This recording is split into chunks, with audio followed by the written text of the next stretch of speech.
ही कथा पूर्णपणे काल्पनिक असून केवळ मनोरंजनासाठी लिहिण्यात आली आहे. या कथेचा कोणताही वास्तविक व्यक्ती किंवा घटनेशी कोणताही संबंध नाही. चला तर आता वळूया आपल्या स्टोरीकडे. चॅनलवरती नवीन असाल तर चॅनलला लाईक करा, शेअर करा, सबस्क्राईब करा आणि बेल आयकॉन प्रेस करा. लोहगडाचा काळाकट भाग 24. दालनात काही क्षण पूर्ण शांतता पसरलेली होती. रहस्यमय माणसाने गुरुजीकडे रोखून पाहिलं आणि त्याच्या ओठावर हलकंसं हसू उमटलं. आर्यन, आरव, विजय, निशा, समीर आणि आदित्य यांची नजर एकाच वेळी गुरुजीकडे वळली. गुरुजी मात्र शांत उभे होते. त्यांच्या चेहऱ्यावर भीती नव्हती.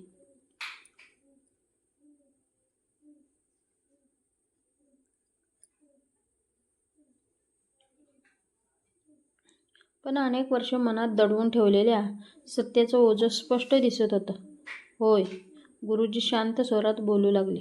आजपर्यंत मी तुम्हाला जे सांगितलं ते खोटं नव्हतं, पण ते पूर्ण सत्यही नव्हतं.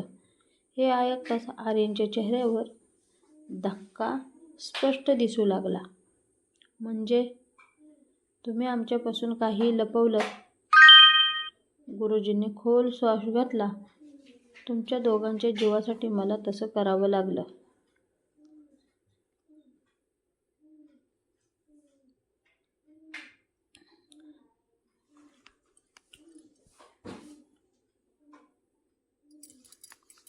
कारण ज्या दिवशी तुम्हा दोघांचा जन्म झाला त्याच दिवशी छाया मंडळाने शपथ घेतलेली होती की या घराण्याचा शेवट करायचा. तेवढ्यात रहस्यमय माणूस पुढे आला. त्याने आपल्या हातातील जुना तांबेचा शिक्का दगडी चौथऱ्यावर ठेवला. आश्चर्य म्हणजे आर्यनकडील शिक्का आणि त्याच्याकडील शिक्का एकमेकांच्या जवळ येताच तेजस्वी प्रकाश निर्माण झाला.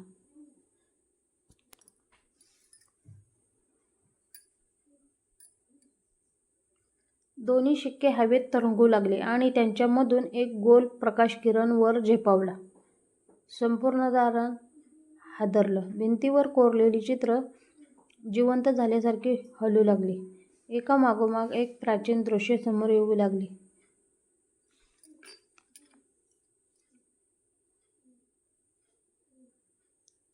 अनेक वर्षांपूर्वी वज्रकोटात 4 प्रमुख रक्षक होते. त्यांनी मिळून वारशाचं संरक्षण करण्याची शपथ घेतलेली होती. पण त्यांच्यापैकी एकाने लोभापोटी शत्रूशी हातमिळवणी केली. त्या एका विश्वासघातामुळे संपूर्ण राज्य रक्ताने माखलं.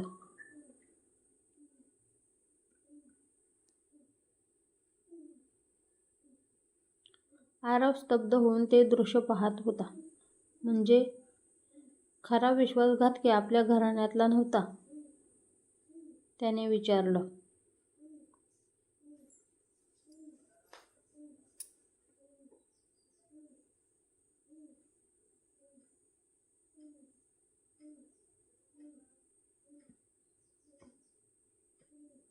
रहस्यमय माणूस गंभीरपणे म्हणाला, नाही, तो रक्षक दुसऱ्या घराण्यातला होता. पण इतिहासात दोष तुमच्या घराण्यावर टाकण्यात आला. कारण खरा गुन्हेगार स्वतःच इतिहास लिहिण्यामध्ये सामील झाला. हे ऐकताच गुरुजींच्या डोळ्यात अश्रू आले. मी हे सत्य अनेक वर्षे लपवलं. कारण योग्य वेळ येईपर्यंत ते सांगणे म्हणजे तुमचा मृत्यू ओढवून घेणं होतं. इतक्यात दालनाच्या बाहेरून भीषण स्फोट झाला.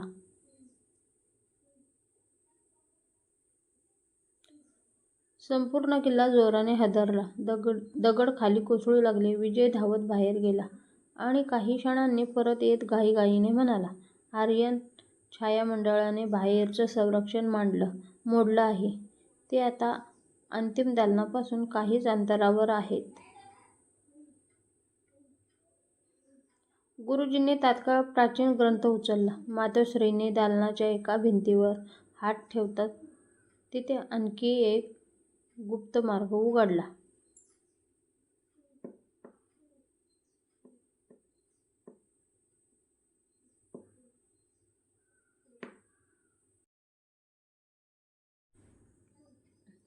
लवकर चला, त्या म्हणाल्या. हा मार्ग फक्त अंतिम रक्षकांनाच माहिती आहे. सर्वजण त्या गुप्त मार्गाने धावू लागले. मार्गाच्या शेवटी एक प्रचंड गुहा होती. गुहेच्या मध्यभागी काळ्या दगडाचं विशाल सिंहासन उभं होतं. सिंहासनाच्या वर हवेत चमकणारा निळसर स्फटिक तरंगत होता. त्या स्फटिकातून सतत प्रकाशाच्या लहरी बाहेर पडत होत्या.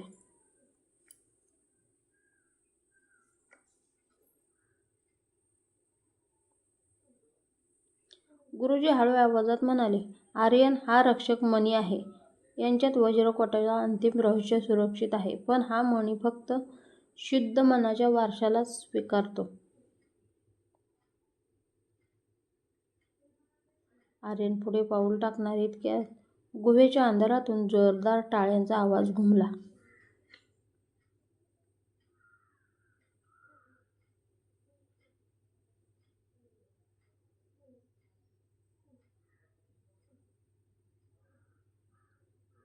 सगळे दचकून मागे वळले. अंधारातून काळ्या वस्त्रातला एक उंच माणूस बाहेर आला. त्याच्या चेहऱ्यावर स्मित होतं. तो शांत आवाजात म्हणाला, खूप उशीर झाला आहे, कारण रक्षक मणी आता माझाच होणार आहे. त्याने हळूहळू आपला चेहरा झाकणारा काळा मुखवटा काढला. त्याने त्याचा चेहरा पाहताच गुरुजी, मातोश्री आणि रहस्यमय माणूस तिघेही एकाच वेळी आश्चर्याने ओरडले. तू जिवंत आहेस? गुहेत पुन्हा एकदा भयान शांतता पसरली.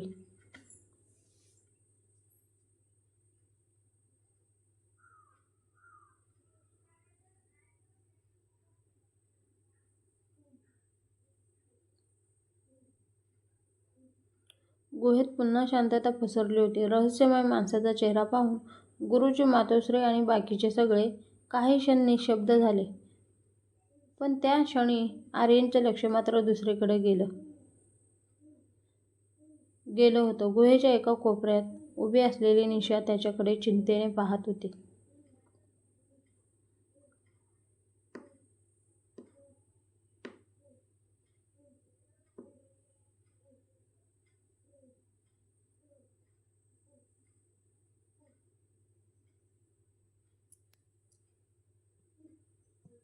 तिच्या डोळ्यात भीती नव्हती. होती ती फक्त आर्यनची काळजी. गेल्या अनेक दिवसाच्या प्रवासात, संकटामध्ये, मृत्यूच्या सावल्यामध्ये आणि असंख्य रहस्याच्या शोधात दोघेही एकमेकांच्या इतके जवळ आले होते की शब्दाशिवायही त्यांच्या भावना एकमेकांना समजू लागल्या होत्या. आर्यन तिच्याजवळ गेला. काही क्षण तो काहीच बोलला नाही. शेवटी हलक्या आवाजात म्हणाला, निशा, प्रत्येक वेळी मी संकटात सापडलो की तुझी नजर माझा धीर बनते.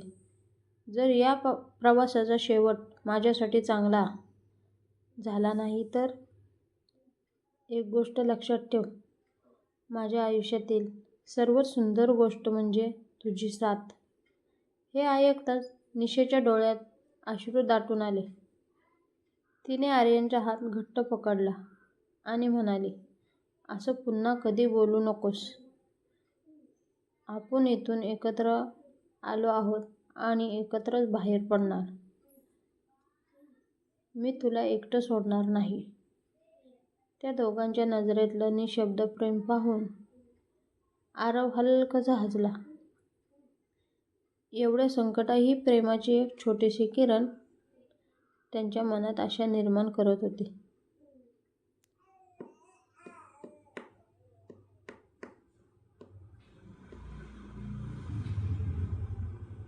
इतक्यात मातोश्री त्या दोघांजवळ आल्या. त्यांच्या चेहऱ्यावर अनेक वर्षांचा अनुभव होता. मायेचं ते दिसत होतं. त्या हसत म्हणाल्या, प्रेम ही कमजोर नसते, खरी ताकद असते. इतिहासात अनेक युद्धं तलवारीने जिंकली गेली, पण अनेक राज्य प्रेमामुळे वाचली. ज्यांच्या मनात प्रेम असतं त्यांचं मन स्वार्थाने कधीच भरत नाही. त्यांच्या शब्दांनी सगळ्यांच्या मनात वेगळीच ऊर्जा निर्माण झाली. त्याच वेळी गुहेतील निळसर स्फटिक अचानक तेजाने चमकू लागला. त्या प्रकाशातून एका तरुण राणीचं सुंदर प्रतिबिंब दिसू लागलं. तिच्या हातात कमळाचं फूल होतं आणि ती हसत आर्यनकडे पाहत होती. काही क्षणांनी तिचा आवाज संपूर्ण गुहेत घुमला. या किल्ल्याचं सर्वात मोठं रहस्य खजिना नाही, तर विश्वास आहे. जिथे प्रेम आणि विश्वास जिवंत असतात, तिथे कोणताही अंधार कायम राहत नाही. या शब्दानंतर प्रतिबिंब हळूहळू अदृश्य झालं, पण संपूर्ण गुहेत फुलांचा मंद सुगंधाने वातावरण भरून गेलं. अचानक बाहेरून आलेल्या वाऱ्याने गुहेतील मशाली जोरात फडफडल्या. समीर धावत आत आला आणि घाबरलेल्या आवाजात म्हणाला,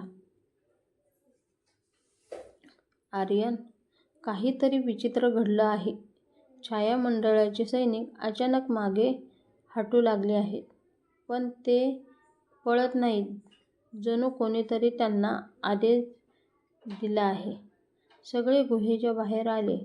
समोरचं दृश्य पाहून प्रत्येकाच्या चेहऱ्यावर आश्चर्य उमटलं.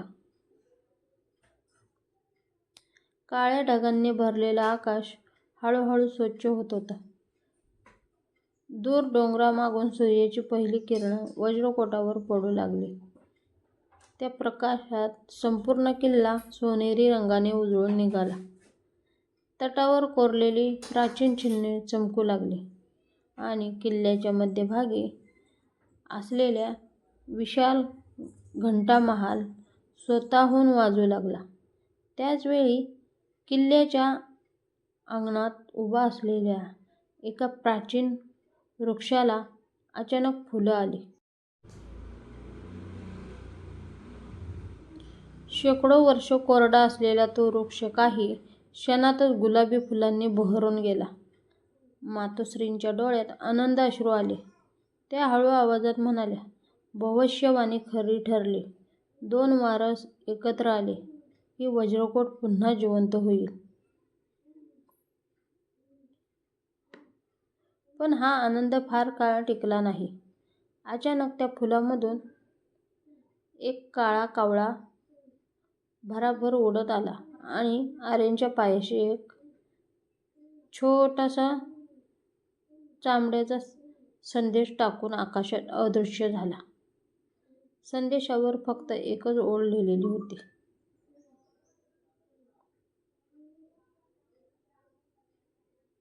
तुम्ही वज्रकोट वाचवलात, पण तुमच्या गावात संकट आधीच पोचलेलं आहे.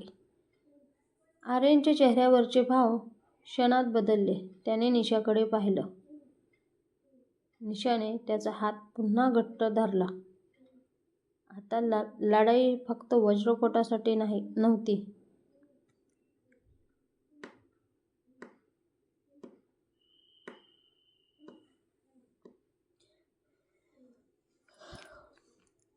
ती त्यांच्या घरासाठी, त्यांच्या लोकांसाठी आणि त्यांच्या प्रेमासाठी होती. आर्यनने थरथरत्या हातांनी तो चामड्याचा संदेश पुन्हा एकदा वाचला. प्रत्येक शब्द त्याच्या मनात खोलवर कोरला जात होता. तुम्ही वज्रकोट वाचवलं, पण तुमच्या गावात संकट आधीच पोचलेलं आहे. काही क्षणांसाठी त्याला काहीच सुचेना. त्याच्या डोळ्यासमोर बालपणातील आठवणी तरळू लागल्या. गावातील मातीचा सुगंध, नदीकाठी घालवलेले दिवस, आईची प्रेमळ आवाज, वडिलांनी शिकवलेली धैर्याची शिकवण आणि त्या सगळ्या आठवणींमध्ये नकळत निशाचं हसणं मिसळलं. अनेक संकटांना सामोरं जात असतानाही त्याने स्वतःच्या मनातील भावना कधी व्यक्त केल्या नव्हत्या. पण आज त्याला जाणवत होतं की वेळ कोणासाठी थांबत नाही. आयुष्य कधी कोणतं वळण घेईल हे सांगता येत नाही. तो हळूहळू निशाजवळ गेला. काही क्षण दोघेही शांत उभे राहिले. गुहेच्या बाहेरून येणारा गार वारा त्यांच्या चेहऱ्यावरून अलगद फिरत होता. आर्यनने तिच्याकडे पाहत हलक्या आवाजात म्हटलं. या प्रवासाने मला खूप काही शिकवलं, पण सर्वात मोठा आधार तू आहेस. संकट कितीही मोठं असलं तरी तू जवळ असलीस की मला पुढे जाण्याचं बळ मिळतं. निशाच्या डोळ्यात पुन्हा अश्रू तरळले. ती मंद हसली आणि म्हणाली, आर्यन, युद्ध संपतात, किल्ले बदलतात, इतिहास लिहिला जातो, पण मनापासून दिलेली साथ कधीच संपत नाही. आपण जिथे जाऊ तिथे मी तुझ्यासोबत असेन.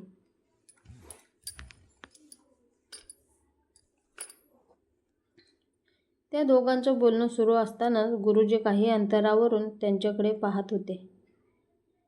त्यांच्या चेहऱ्यावर समाधानाची एक हलकीशी स्मितरेषा उमटली. मातोश्री त्यांच्या शेजारी येऊन उभ्या राहिल्या आणि शांत स्वरात म्हणाल्या, दोन हृदयामध्ये विश्वास निर्माण झाला की मोठ्यात मोठं संकटही लहान वाटतं. कदाचित याच प्रेमामुळे वज्रकोटाने पुन्हा आपले दरवाजे उघडले. त्याचवेळी अचानक सभोवताली मंद घंटानाद घुमू लागला.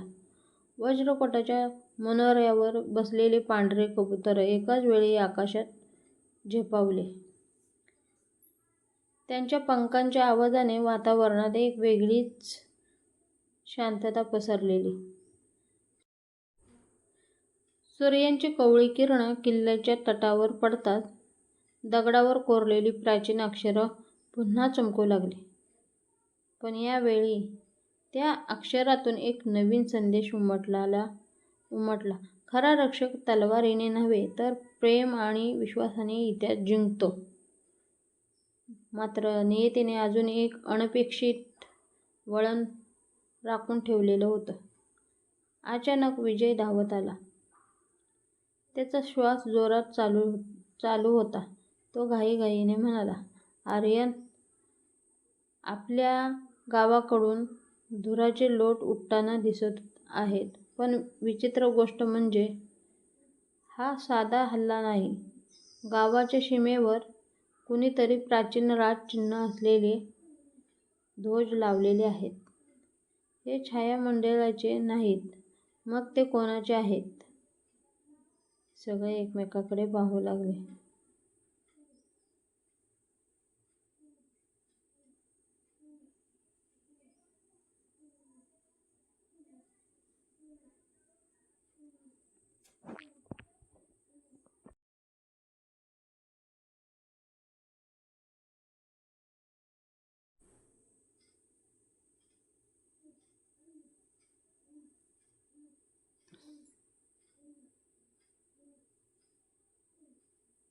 रहस्य आणखी गडद होत होतं. तेवढ्यात आर्यनच्या हातातील तांब्याचा शिक्का स्वतःहून गरम होऊ लागला. त्या शिक्क्यातून सोनेरी प्रकाश बाहेर पडला आणि हवेत एक नकाशा तयार झाला. त्या नकाशावर त्यांच्या गावाजवळ लाल रंगाचं चमकणारं चिन्ह दिसत होतं. गुरुजींच्या चेहऱ्यावरचं समाधान पुन्हा चिंतेत बदललं. त्यांनी गंभीर आवाजात सांगितलं, हे साधं संकट नाही. कोणीतरी वज्रकोटाशी जोडलेलं दुसरं गुप्त ठिकाण शोधून काढलेलं आहे. जर आपण वेळेत पोचलो नाही तर आपल्या पूर्वजांनी जपलेला आणखी एक वारसा कायमचा नष्ट होऊ शकतो. आर्यनने निशाचा हात अलगद सोडला, पण तिच्याकडे पाहून हसला. हा प्रवास अजून संपलेला नाही. निशानेही निर्धाराने मान हलवली. मग चला, आता ही लढाई फक्त इतिहासासाठी नाही तर आपल्या भविष्याकरता आहे. दोघे एकत्र पुढे चालू लागले आणि वज्रकोटाच्या उंच तटावरून वाहणारा वारा जणू त्यांच्या नव्या प्रवासाची साक्ष देत होता.